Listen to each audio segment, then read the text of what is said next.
কাশ্মীরের নিয়ন্ত্রণ রেখায় পাক ভারত গোলাগুলি, দিল্লিতে সর্বদলীয় বৈঠক, অভিযোগ প্রমাণের চ্যালেঞ্জ ইসলামাবাদের। পোপ ফ্রান্সিসের শেষকৃত্যে যোগ দিতে কাতার ছেড়ে ভ্যাটিকানের পথে ডক্টর ইউনুস, দেশে ফিরবেন সোমবার ভোরে। ইলিয়াস কাঞ্চনের জনতা পার্টির আত্মপ্রকাশ, সাথে শওকত মাহমুদ, গণঅভ্যুত্থানের সুফল আনতে ব্যর্থ সরকার বলেছেন ফরহাদ মজহার। চালে স্বস্তি, কিছুদিনের মধ্যে দাম আরও কমার আশা, সরবরাহ ঘাটতির অজুহাতে মাছ সবজির বাজার চড়া।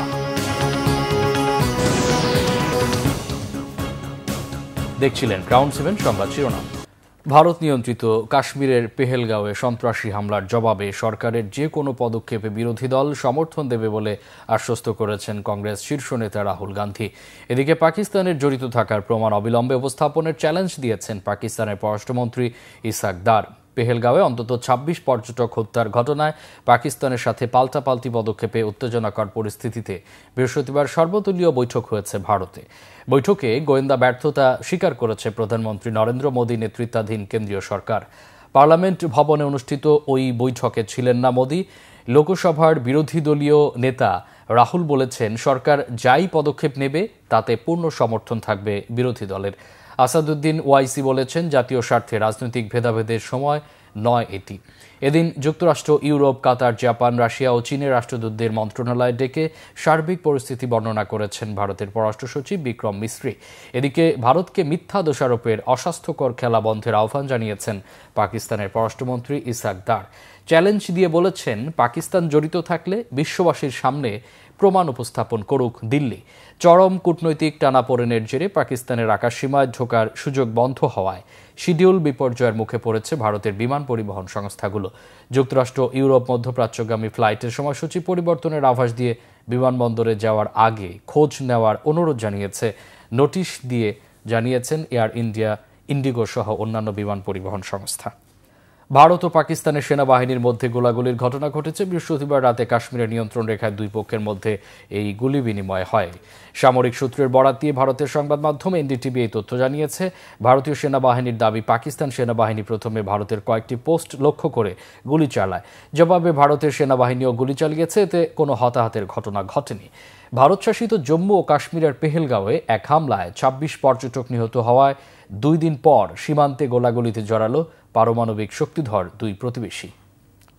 পোপ ফ্রান্সিসের শেষকৃত্যে অংশ নিতে ভ্যাটিকান সিটির উদ্দেশ্যে সকালে কাতার ছেড়েছেন প্রধান উপদেষ্টা ডক্টর মোহাম্মদ ইউনুস। দোহার হামাদ আন্তর্জাতিক বিমানবন্দরে প্রধান উপদেষ্টাকে বিদায় জানান কাতারের প্রোটোকল কর্মকর্তা ইব্রাহিম বিন ইউসুফ আবদুল্লাহ ফারো।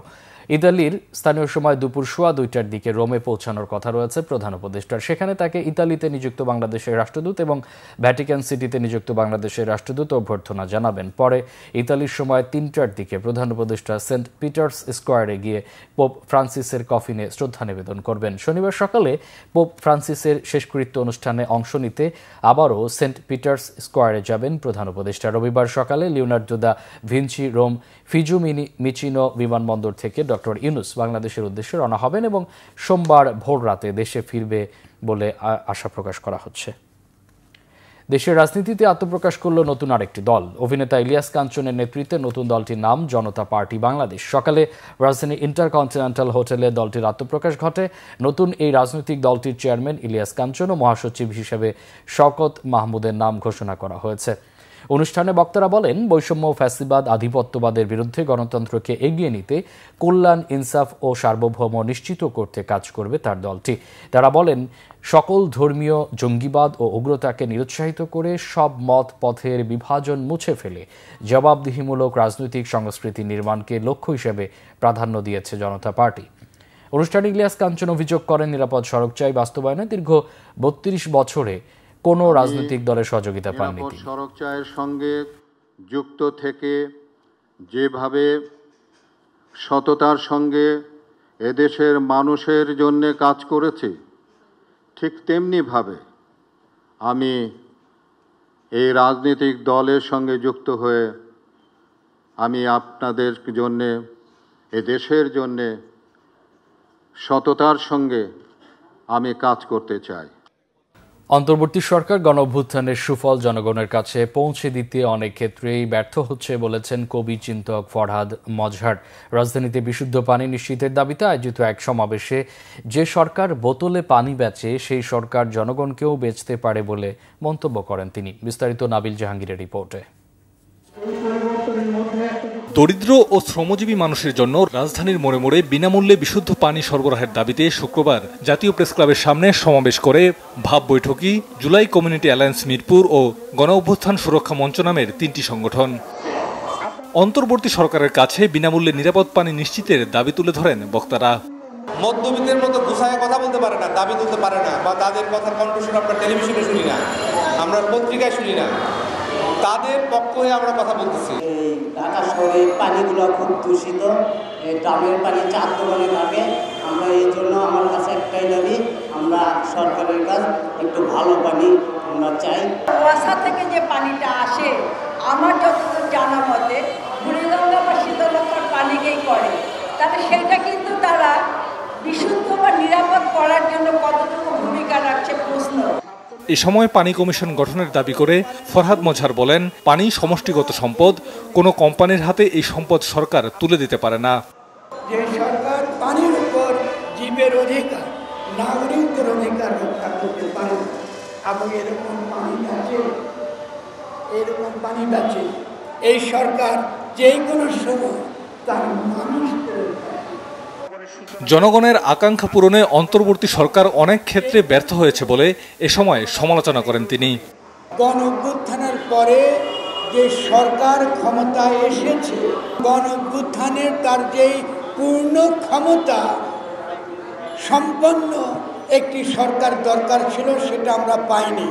না পারার ফলে আমরা অনেক কিছু নীতি নির্ধারণের ক্ষেত্রে এবং জনগণকে গণঅভ্যুত্থানের সুফল পৌঁছে দেবার ক্ষেত্রে অনেক ক্ষেত্রে ব্যর্থ হয়েছি।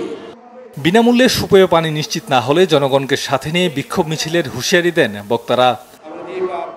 নাবিল জাহাঙ্গীর, বাংলাভিশন, ঢাকা।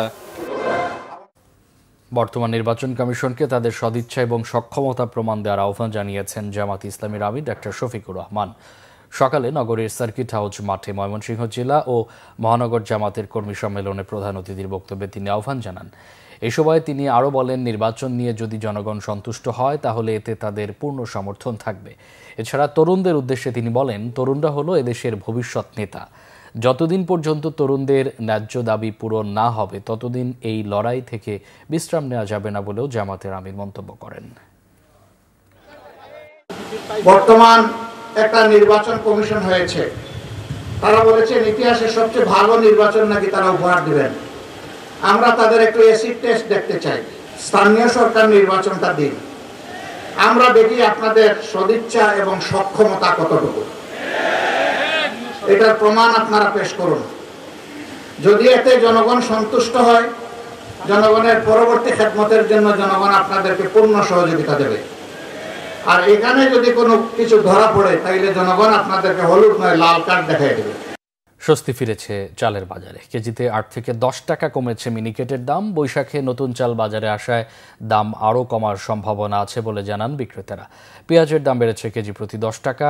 দু একটি সবজি ছাড়া বেশিরভাগ সবজির দামেও আছে স্বস্তি। বেড়েছে মাছের দর। সব ধরনের মুরগির দাম কমেছে কেজিতে 30 টাকা করে। চালের সরবরাহ ঠিক থাকার পরও গেল কয়েক মাস ধরেই টালমাটাল ছিল দাম। 70 টাকা কেজি মিনিকেট চালের দাম গিয়ে ঠেকে 90 টাকায়। তবে এবার স্বস্তি দিয়ে কমতে শুরু করেছে এই নিত্যপণ্যটির দাম।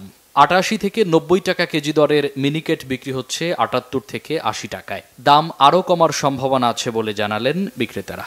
মিনিকেট 1 নম্বর যেটা ছিল 88-86 টাকা হোলসেল রেট, এখন বর্তমানে 82 টাকা হইতে 84 টাকা রেট। দাম বেশি বাড়তেছে প্রায় একদম 88 থেকে 90 টাকা হয়ে গেছিল। এখন সেখান থেকে দেখা যায় এখন 80-82 টাকায় নিচে চলে এসেছে। আরও মৌসুম তো এখন উঠতেছে, পুরোটা উঠলে দেখা যায় আপনার ওটা আরও কমবে। সবজির বাজারে কিছু পণ্যের দামে স্বস্তি থাকলেও বেগুনের দাম বেড়েছে বলে জানান ক্রেতারা। বেশিরভাগ সবজি 40 থেকে 50 টাকায় পাওয়া গেলেও বেগুন বিক্রি হচ্ছে 100 টাকায়। তবে পেঁয়াজ কেজিতে 10 টাকা বেড়ে বিক্রি হচ্ছে 55 থেকে 60 টাকায়। বর্তমানে ঝিঙ্গা চিচিকাগুলো 70 টাকা 80 টাকা কেজি, ভালো মানের গুলো তাতে 70-80। বেগুন বাজারে বেগুন ছিল না, বাজারও তাতে বেগুনের দাম আজকে একটু বেশি। বেগুন বর্তমানে আজকে 100 টাকা কেজি। গত সপ্তাহে পেঁয়াজ আসলো 40-45, আর এই সপ্তাহে বেচতে আছে 50-55 টাকা কেজি। পেঁয়াজ পর্যাপ্ত হয়েছে, পেঁয়াজ হয়েছে। আপনার গিয়ে পেঁয়াজ মহাজনরা গুদামজাত করে রেখে দিতেছে, মার্কেটে ছাড়তেছে না, যার কারণে পেঁয়াজের দামটা আবার বাইরে গেছে। পেঁয়াজের দাম এখনো স্বাচ্ছন্দ্য আছে, মানে এই পর্যন্ত না থাকলে আবার কৃষক কিছু পাবে না। এটা দরকার আছে, আবার এর চেয়ে বেশি গেলে আবার কিছুটা সমস্যা। মাছের বাজারে কিছু মাছের দাম কেজিতে 50 টাকা পর্যন্ত বেড়েছে। বরাবরের মতোই সরবরাহ কমার অজুহাত বিক্রেতাদের, তবে তা মানতে নারাজ ক্রেতারা। আমদানি কম থাকায় প্রত্যেক মাছের কেজিতে 20-30-40 টাকা বাড়ছে। কারণ এই যেমন চেওয়া মাছ অন্যদিন কেজি বিক্রি করে 800, আজকে 850 টাকা। সাপ্লাই তো আছে, মাছ তো বাজারে দেখা যাচ্ছে আছে, কিন্তু দাম কেন বেশি সেটা তো আমরা বুঝতেছি না। এমন না যে মাছ নাই। মুরগির দাম আরও কমেছে, কেজিতে 20 টাকা কমে ব্রয়লার 160 টাকা এবং সোনালী মুরগি বিক্রি হচ্ছে 260 টাকায়। মামুন আবদুল্লাহ, বাংলা ভিশন, ঢাকা। যেসব বিষয়ে রাজনৈতিক দলগুলোর ঐক্যমত্য আছে সেগুলো নির্বাহী আদেশে সংস্কার শুরু করতে অন্তর্বর্তী সরকারকে আহ্বান জানিয়েছেন বিপ্লবী ওয়ার্কার্স পার্টির সাধারণ সম্পাদক সাইফুল হক। সকালে রাজধানীর ইঞ্জিনিয়ার্স ইনস্টিটিউশন সভাকক্ষে বিপ্লবী ওয়ার্কার্স পার্টির সাংগঠনিক সম্মেলনের প্রথম অধিবেশনে তিনি এ আহ্বান জানান। সাইফুল হক বলেন, 8 মাস পার হয়ে গেলেও এখনও দৃশ্যমান সংস্কার শুরু হয়নি। প্রয়োজনে ট্রাইব্যুনাল প্রসিকিউশনের সংখ্যা বাড়িয়ে হলেও জুলাই-আগস্ট গণহত্যার বিচার দ্রুত শুরুর দাবি জানান তিনি। 1 থেকে 1.5 মাসের মধ্যে ঐকমত্য কমিশনের কাজ শেষ করে প্রয়োজনে সংবিধানের পরিবর্তন সংযোজনের তাগিদ দেন সাইফুল হক। ধানমন্ডিতে 700 জন মশক ও পরিচ্ছন্নতা কর্মী নিয়ে বিশেষ পরিচ্ছন্নতা ও মশক নিধন অভিযান শুরু করল ঢাকা দক্ষিণ সিটি কর্পোরেশন। এই উপলক্ষে রবীন্দ্র সরোবর থেকে একটি র্যালি বের করা হয়। ধানমন্ডি আবাসিক এলাকার বিভিন্ন রোড ঘুরে শেষ হয় র্যালিটি। Dhanmondi society, red crescent, DSC সহ সরকারের বিভিন্ন পর্যায়ের কর্মকর্তারা র্যালিতে অংশ নেন। এবারে স্লোগান রাখা হয়েছে, নিজ আঙিনা পরিষ্কার রাখি, পরিচ্ছন্ন নগর গড়ি। এর আগে বিশেষ পরিচ্ছন্ন ও মশক নিধন কার্যক্রম উদ্বোধন করে স্থানীয় সরকার সচিব মোহাম্মদ রেজাউল মাকসুদ জাহিদি জানান, পরিকল্পিত পরিকল্পনা বাস্তবায়নে ধানমন্ডিবাসীকে যে কোনো সহযোগিতা করবে সরকার। সকল এলাকার সোসাইটি এগিয়ে আসলে পরিষ্কার নগরী গড়ে তোলা সম্ভব বলেও মনে করেন তিনি।